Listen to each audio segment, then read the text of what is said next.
আবৃত্তি করছি রবীন্দ্রনাথ ঠাকুরের বীরপুরুষ।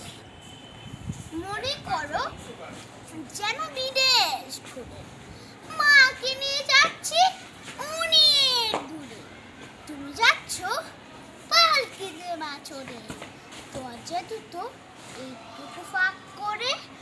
আমি যাচ্ছি রাঙা ঘোড়ার পরে, টক বগিয়ে তোমার পাশে পাশে।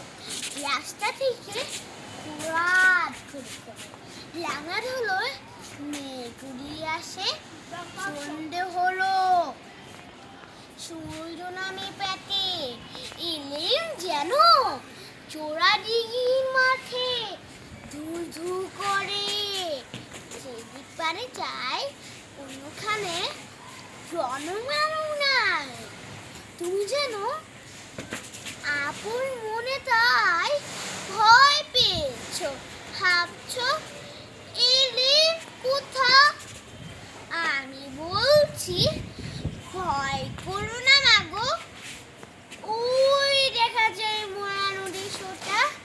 আমরা কোথা যাচ্ছি কে তা জানে, অন্ধকারে দেখা যায় না ভালো।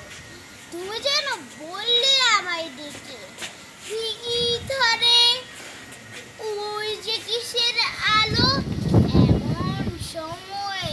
হারে রে, ওই যে কারা আসছে ডাকছে রে। তুমি ভয়ে পাল্টে কোণে ঠাকুর দেবতা স্মরণ করছো মনে। বিয়ারা গুরু পাশের কাতা বনে, পালকি ছিঁড়ে কাঁপছে ধরো ধরো। আমি যেন তোমায় বলছি ডেকে, আমি আছি ভয় কেন মা করো। তুমি বললে যাস খোকা উড়ে। আমি বুড়ি দেখো না চুপ করে, ছুটি গোড়া কেনেন তার মাঝে, ঢাল তলোয়ার ঝনঝনে বাজে। কি ভয়ানক লড়াই হলো মাঝে, শোনে তোমার গায়ে দিবি কাটা। কত লোক যে পালিয়ে গেল ভয়ে, কত লোকের মাথা পড়লো কাটা। এত লোকের সঙ্গে লড়াই